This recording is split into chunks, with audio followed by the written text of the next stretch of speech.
30,000 naira. And now the Nigerian House of Representatives, the lower chamber, is insisting, or not insisting, but suggesting 30,000 naira. How do you see that panning out? Okay.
a particular people, why can't we also tap for this from this so much money?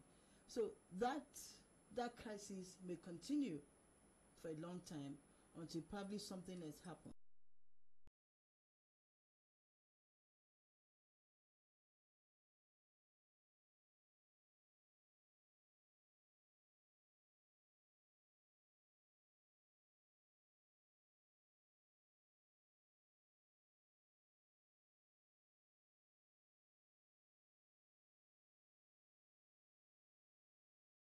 Medical strike, even the doctors suffer for it.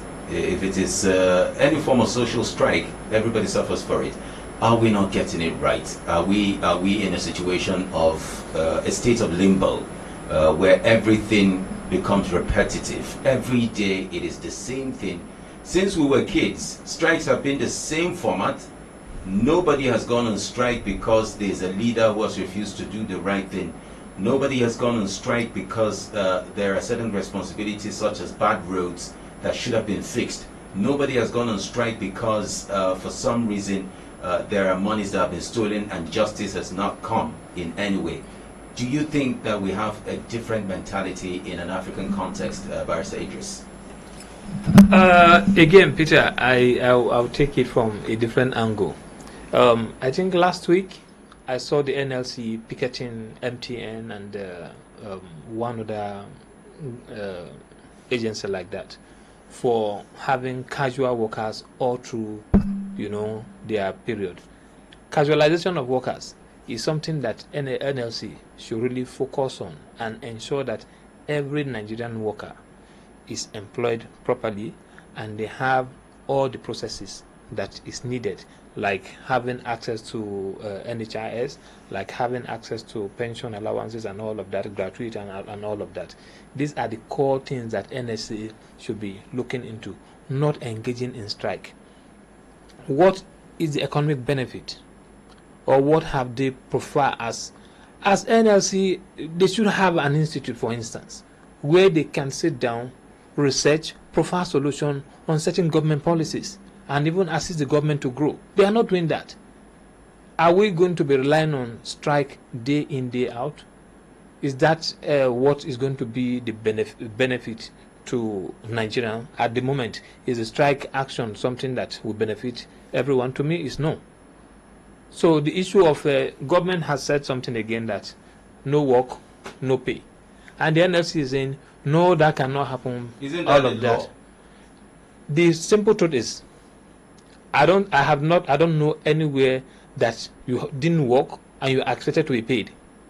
No, what is the position of the law in this? No, the law is very clear. You have the right to picket, you have the right to strike and all of that, and even when that happens, you can still earn your money, except if the law has been, amended. Because a lot of governors have insisted that when you go on strike, you must not get paid.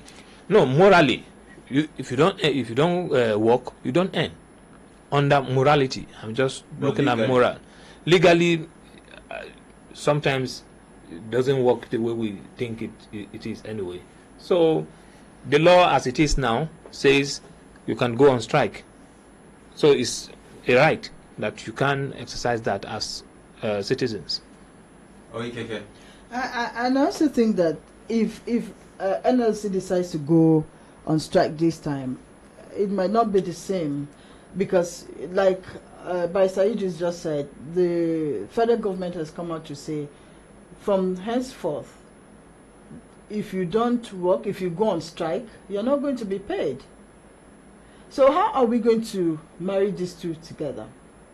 I foresee a problem where if NLC decides to go on strike again, other issues will come. By the time government says, okay, I'm not going to pay you, already you're striking because you have not been paid. And now there's an additional thing. You're not going to be paid during the time that you're going to be on strike. I look at it like a total shutdown if this can happen. And that's why it's better NLC and the federal government comes together to sit and ensure that we harmonize these problems and come out with a way that it will be favorable to the workers and then government. We're not going on strike, we're taking a break, and when we come back, we'll take a look at another topic. still on X-Ray. Stay with us. It's Human Rights Radio 101.1 FM. In a world filled with questions, many were called, two were chosen. Reality comes to play. Stories are made. Moments when you feel the fever. 1 hour. Arguments. Controversies. Questions and answers. Tensions rising. And more arguments. One man. One woman. One show. X-Ray. X-Ray. Airing live on Human Rights Radio 101.1 Abuja.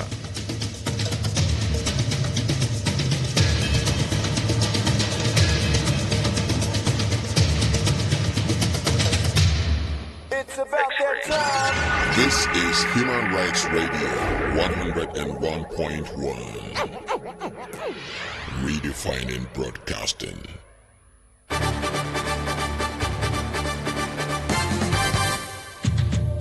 In a world filled with questions, many were called, two were chosen.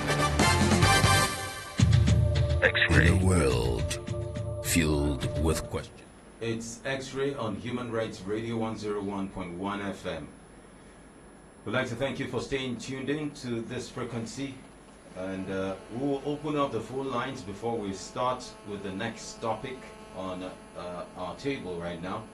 The number to call is 081 89 99 1011. Sorry, Peter, just a quick one. Section 43 of the Trade Dispute Act says that when workers go on strike, or when negotiation fails, rather, and workers go on strike, for that period, they should not earn. Even pensionable and all of that should that's what the So law legally says. speaking, they really shouldn't earn if they No, don't that's go. what the law says. Yes. Trade Dispute Act. That's what it says. All right. So let's go to the line before we take a look at our next topic. Hello. Good morning. Okay.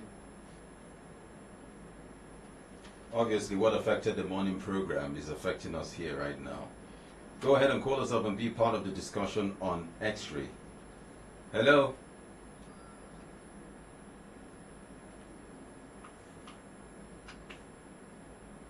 Okay, so let's go to the next topic before we go back to the phone lines. Nigeria's House of Representatives probe state of Aso Rock Clinic. Remember, we started the week talking about the situation and condition of the Aso Rock Clinic.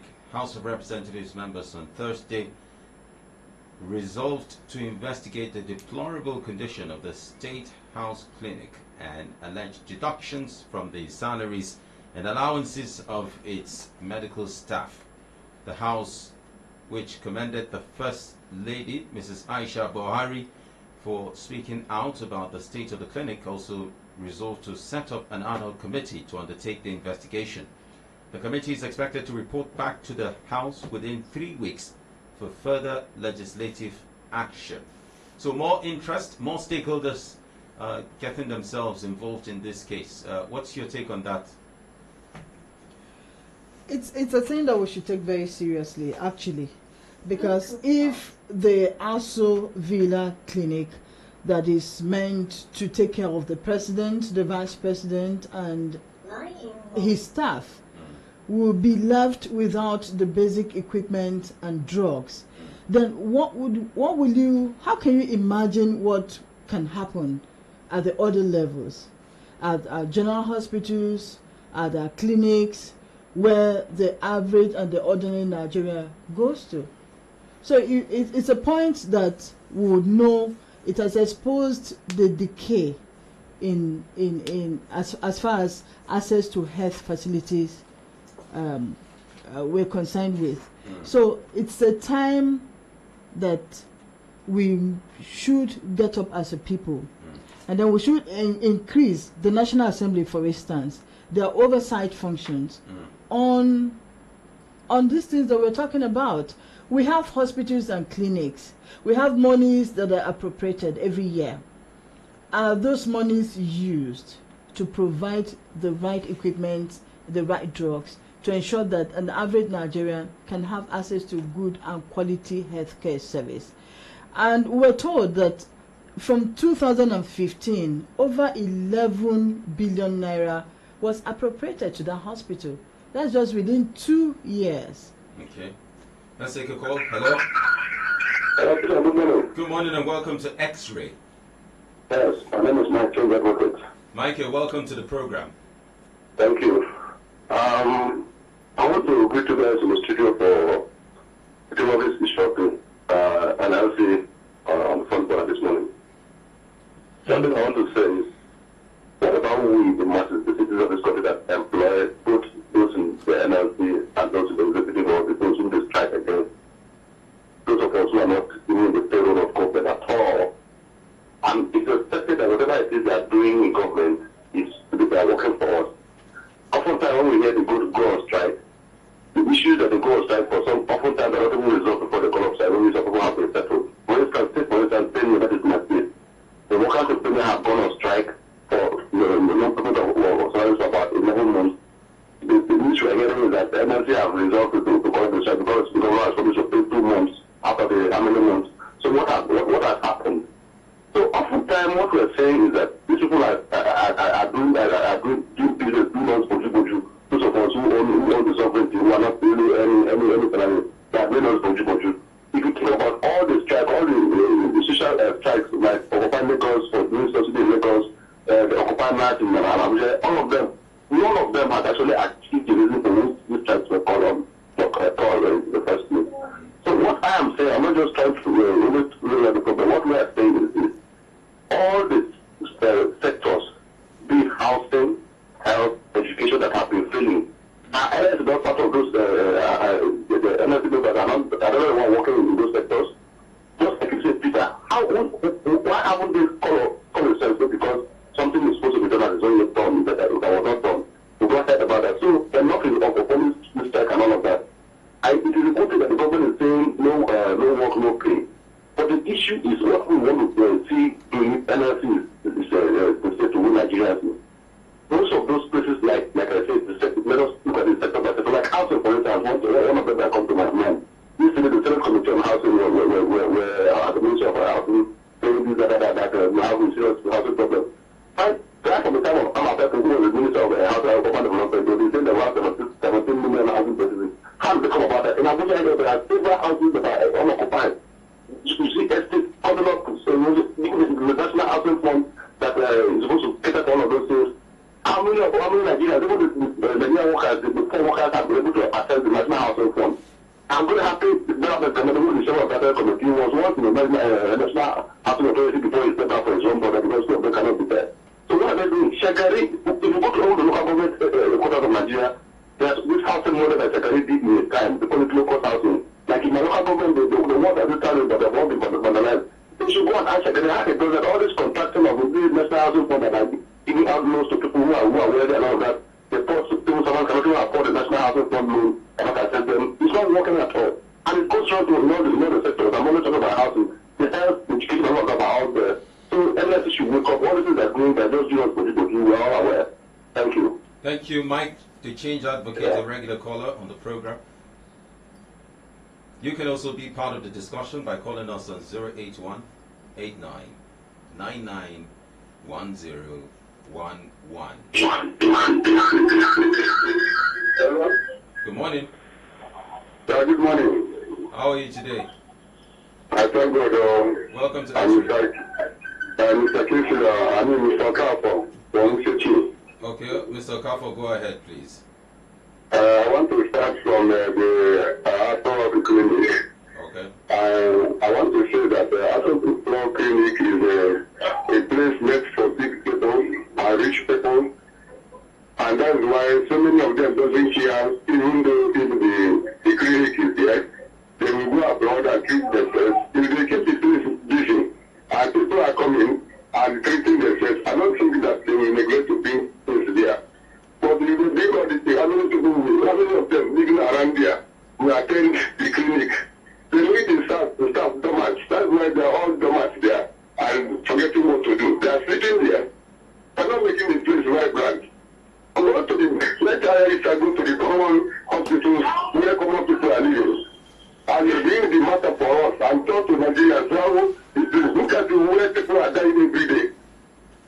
Unfortunately, I may have to cut you off. Words like dormant, addressing members of the National Assembly or the government, I think it's not fair at all. Let's mind our languages, please. This is a radio station where everybody has the right to express themselves, but in doing that, we please advise that you avoid radio unfriendly words and profanities. But thank you anyway for making your opinion known to Nigerians. Hello? Good morning, Uncle Peter. Good morning. This is Ifeanyi from Buhari. All right, Ifeanyi, you're welcome. Let's forget about the issue of African for now. Not a problem for Nigeria. Let this concern people. I want to talk about the minimum wage. All right. I suggest that the federal government should take a committee head of fire. I mean, if social consent will not be seriously involved, if the people who are neither seriously concerned or directly concerned and those who are directly not seriously concerned will form as a committee to harmonize the structure for this minimum wage. Make the parameters of using who and who is the work cadre. Let them support this minimum wage of the state before looking at how to proceed it. When we talk about minimum wage, talk like one of them and say, it's different from ministry to ministry, from agency to agency. So let's get that in harmony.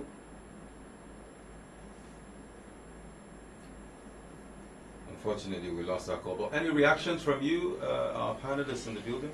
Yeah, I think the way to go is first and foremost we need to harmonize the salary across board, because those who are working in NMPC, those who are working with Federal Inland Revenue Services, those working with Legal Aid Council, National Human Rights Commission, all of us will go to the same market.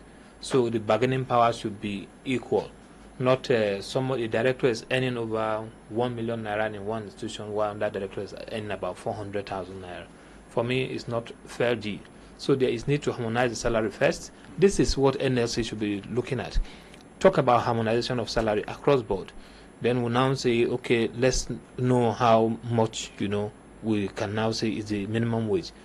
The harmonization of salaries, they have to take into account some of these sideline allowances that makes the whole thing huge.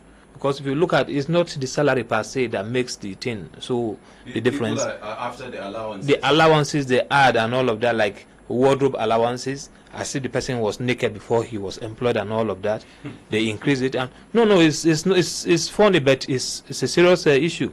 So we need to look at that and see how we can marry this first. Let us harmonize the salary structure first across board, in terms of hazard allowance, in terms of all of us who are working in this sector will all go through hazards, whether you like it or not. The person who is doing investigation is on the road. His life is at stake, and have bad roads, accident, kidnapping and all of that. We are all facing one form of hazard or the other. So we should harmonize the salary and ensure that each and every one of us, our take home is well specified before we talk about minimum wage. I am happy that the government went to look at that law, that Trade Dispute Act, and that Section 43, which spelled out that you can earn the moment you negotiation fail and you go on strike. They should implement it. If this will discourage people from going on strike, so be it, because strike is not the solution. The last caller, before the last caller, the other, explain the whole thing. Since the one that the NLC has been calling on strike, what have we achieved? The first one, okay, let me go back to... That's like the change advocates, yeah, let's go back to the Occupy Nigerian strike. The fuel pump price, how much was it? They increased it. Did they reduce it? No. The strike, what happened? Something may have happened. I don't know. Money may have changed hands that made them say, okay, we are calling off the strike. What did we achieve with that? Absolutely nothing. So it's not about engaging in strike. There is need for proper dialogue. There is need to engage the government, understand where the government is coming from, understand what challenges they are having, so that we can plan very well. The NLC should set up a research department that will provide solutions to some of the biggest basic challenges the government is facing. The government, on its part, should harmonize salaries of all workers so that we earn the same amount of money because we go to the same market. The National Assembly, the jumbo salary you hear them talking about, big salary, is the allowances they amass for themselves. That should not be the case. That we need to address this if we want to be sincere to ourselves. Oyekeke? Yes, I agree with Barrister. One of the problems that cause inequality is the result of most of the problems that we're having. Agitations here and there is because of that inequality. Why are some people being considered, why are some people being better taken care of than the other people? So by the time we don't adjust or reduce or end that inequality in Nigeria, we will not have the permanent peace that we're looking for. Everybody should be treated equally and better taken care of. It's commonplace to say that Nigeria is known for unequal distribution of wealth. Isn't that the yes. Some people take almost everything, and then some people take almost nothing. Exactly. So if the society is built on that, we cannot have peace and harmony. So let's take more calls on our line 081 8999 1011. Make your contributions known on X-Ray, and let's hear what you have to say as a result of that. So somebody made an analysis once and said, if you go to certain countries, the same milk you will see in a rich man's dustbin, you will find in a poor man's dustbin. It just might just be an issue of quality, the type of milk, but everybody will drink milk. Everybody will have fuel. Everybody will have rice in their homes. You show your earnings, the difference in your earnings, by the quality of what you take. In Nigeria, some people don't even have even one, not to talk of sharing what the rich will have. Hello? Good morning. Good morning. Welcome to Human Rights Radio. Thank you. This is Abubakar calling from Wari. Go ahead, Abubakar. Yes, my contribution actually concerning the second topic on the ASO clinic. All right. Yes, actually, I think Nigeria, we tend to make optics a lot. In the sense that we don't care so much about, we think rather that we can just throw money at every problem. And I think that is not the case. When it comes to our healthcare system, it's not all about the money. I think it's about the people manning these healthcare institutions. Are they actually competent? Because we tend to give our medical doctors to man every health institution, which is not actually right. In their curriculum, the management is not there. When it comes to clinical services, yes. But when it comes to management, it's simply not there. And we tend to just hand it over to them to manage. So we should expect something like this because they are not so equipped to manage this thing.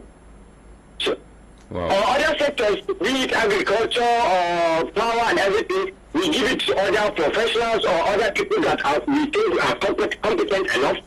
But our healthcare, regulating from our ministers, we have to make doctors be our ministers of health, Minister of State for Health, the CMDs of all hospitals, the medical doctors, and what is that?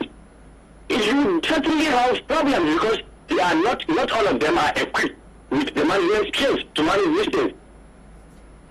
I think that is my contribution. Then secondly, on the minimum wage and like the barrister was saying, I think the disparity in pay is actually a major problem because you see somebody on level 8 in one institution earning as much as somebody level 15 in another institution. So this disparity, and that is probably the bane for nepotism.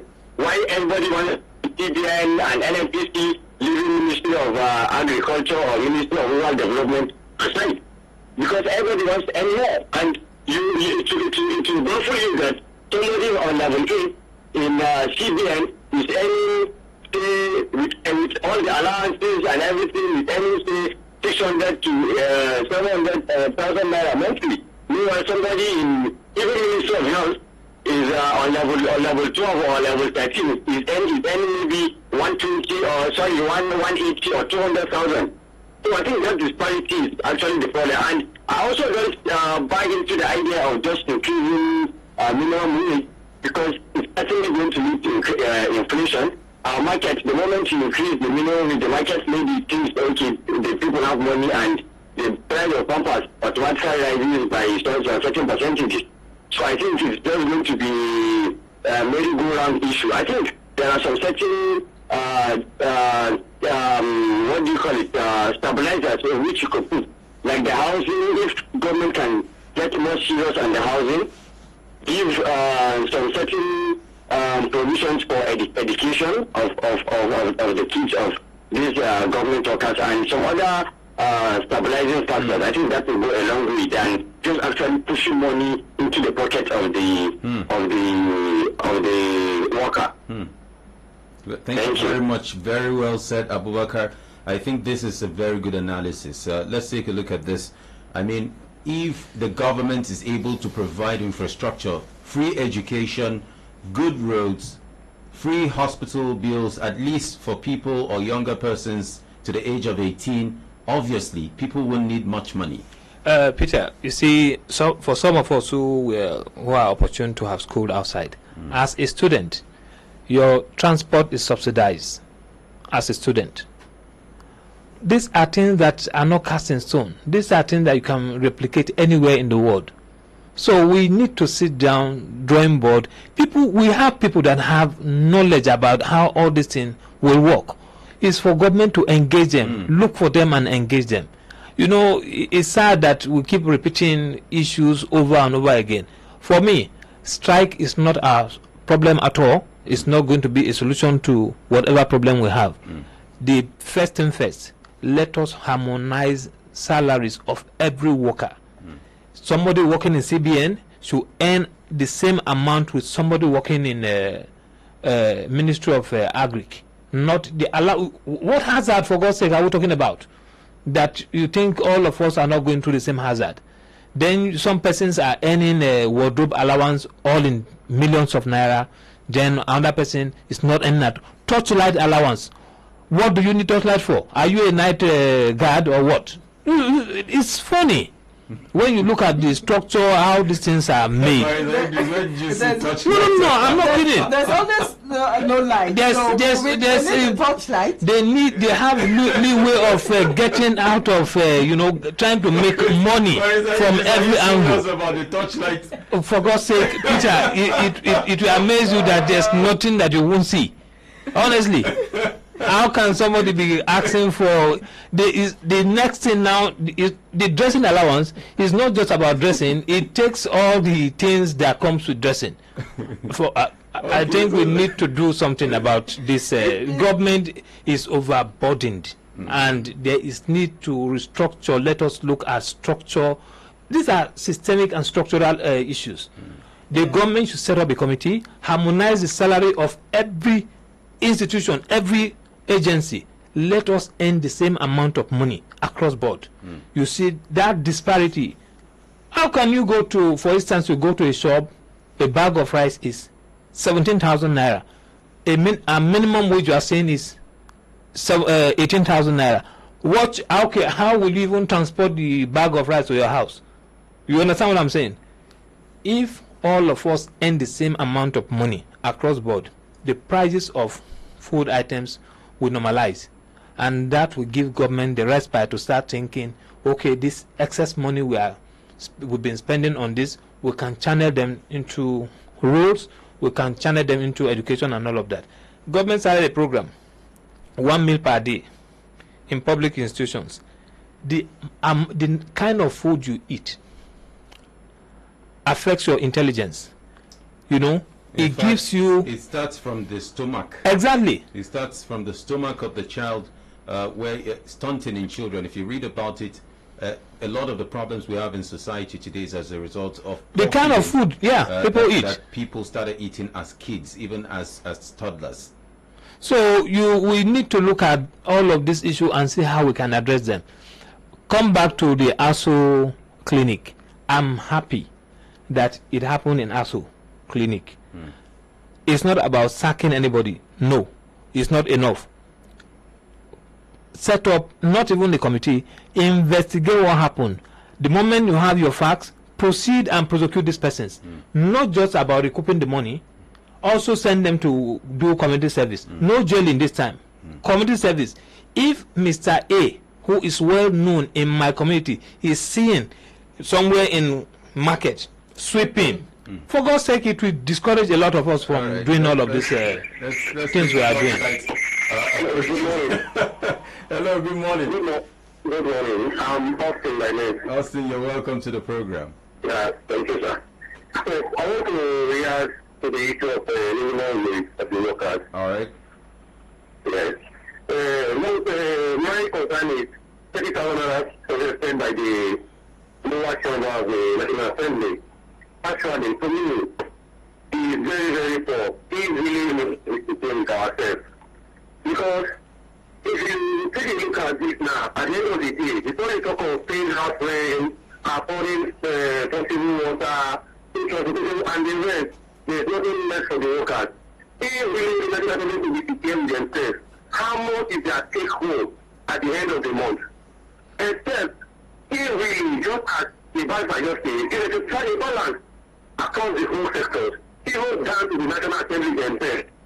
How can you imagine that even the councillor and the local government collecting money more than the civil servant? So it's very, very poor. In fact, they are not disciplined themselves, to be frank with ourselves. And then concerning the government saying that no work, no pay, yes, good and fine. The neighbors should agree with that. Now, what should be the interest when they are not being paid at the appropriate time? What are they ready to do about that? Okay, how can you imagine that worker is being paid for 1 month, 2 months, and then she goes back on the strike? Are they giving you any interest? So seriously, they really need to take something concerning to have the interest of the masses, not their own interest.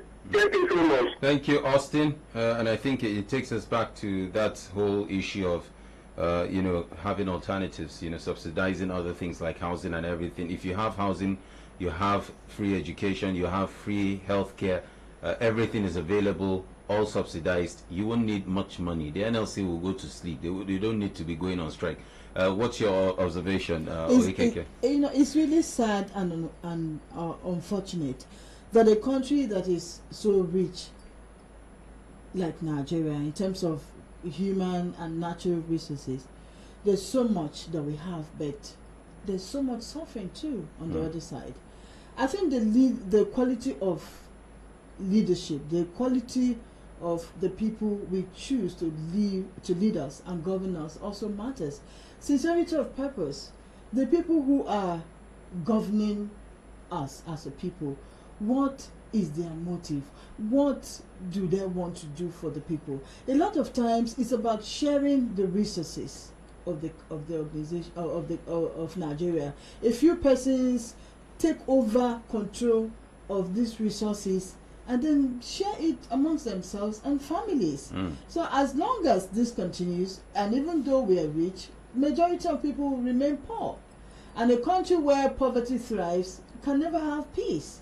So there's a need for us as a nation to actually begin to look at those things that will bring that change that we're talking about. Without that, we will not go very far very soon. Yeah, Peter, I just want to say something. In every situation, there's something we call economic analysis.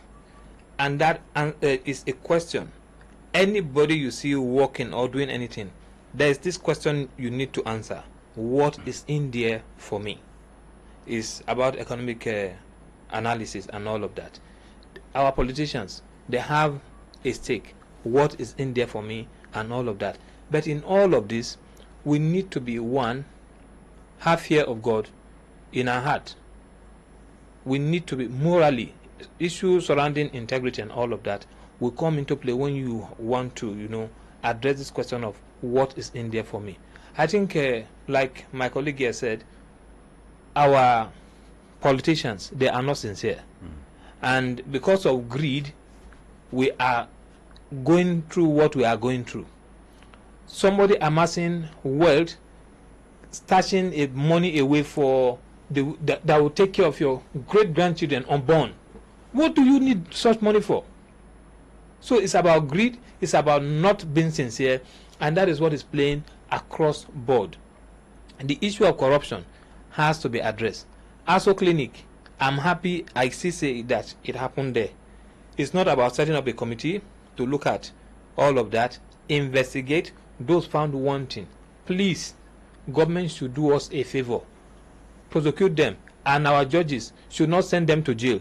Do plea bargaining, collect the money back, sentence them, let them go and do community service. The Administration of Criminal Justice Act is so powerful now that we can get so many things we want to do, so that people can learn from this situation. Hello, good morning, sir. Good morning and welcome to X-Ray. Yes, thank you very much, sir. I have something to ask concerning this program. This topic is a very interesting topic about the workers. So that I have some questions to ask. These construction workers are included. Okay. You want to know if construction workers are included? Okay, sir. Thank you very All much. right. Thank you so much for your contribution. The national minimum wage, does it include just public servants or the private sector? No, it's across board. Obviously, that's why it's called national. That's why it's called national. So it's supposed to cut across board, and that again questions the ability of the unions. Somebody made are they fighting for just the public servants or for Nigerian workers generally? that they are fighting for themselves. I don't think they are fighting for Nigerian workers. Honestly, let's not even go there. But they don't have touch allowance. Peter, do you know that every worker contributes to NLC? As you know, if you are a government staff or the labor union, once you have a labor union, you contribute to NLC. What are they giving in return? We need to ask a lot of questions. Issue of accountability. I feel sad when I keep saying the same thing over and over again. We need to, if you cannot count, you cannot account. We have to learn to count so that people can be held to account for whatever they are doing. I believe that this probe that we're setting up panels for this time, as long as the House of Rep is concerned, we should go beyond the usual probing. We hear a lot of times you hear the House probes, Senate probes, and after that, what happens? We see on the media, flashes of very strong and very good headlines, but after that, what happens? We don't see cases where they probe and then by the end of the day something happens to someone that can serve as deterrent to others. So we need to go further than just that probing and ensure that whatever we get from this probe, recommendations are implemented, and it should be such that it will serve as deterrent to other people. Final comments very quickly in 10 seconds. Idris. I think the government should please try to harmonize salaries of all workers across board. We don't need any increment because the bargaining power, once Naira is strengthened, we are talking about 18,000 Naira as minimum wage. If you equate it to $18,000, it can tell you what that can do for you. So let us see how we can make the Nigerian Naira what the power that we want so much. Once that is done, bargaining power is going to be enhanced. Every person will have a lot to enjoy at the end of the day. Okay. I believe our legislators should up their game as long as as far as it has to do with their oversight functions. Each time our budgets come out and monies are appropriated, let them carry out their oversight functions in such a way that they ensure that monies that are appropriated are used judiciously so that we can have the basic infrastructure that we need to develop this nation. And what do you think the NLC should do? Down their game? The NLC, on their part, should ensure, let them ask questions, especially when it has to do with these bailout funds that we're giving. The governors that are not paying, why are they not paying despite the bailout? I know they use monies for other things to run government, but then they should begin to ask more questions and focus more on how will these governors pay these monies. All right. It's very key. Thank you so much for your contribution. I know Barrister Idris will talk till tomorrow. No, I wanted to say something, but it's fine. We'll have the opportunity tomorrow to talk. The sign. Yeah. So we'll talk about it tomorrow. Tomorrow is going to be a very exciting day. We normally downplay our discussions, and it's so domestic and interesting. So stay locked to this frequency. It's Human Rights Radio 101.1 FM, and it's X-Ray. It comes to you Monday to Saturdays. My name is Peter Kundum. This is Human Rights Radio.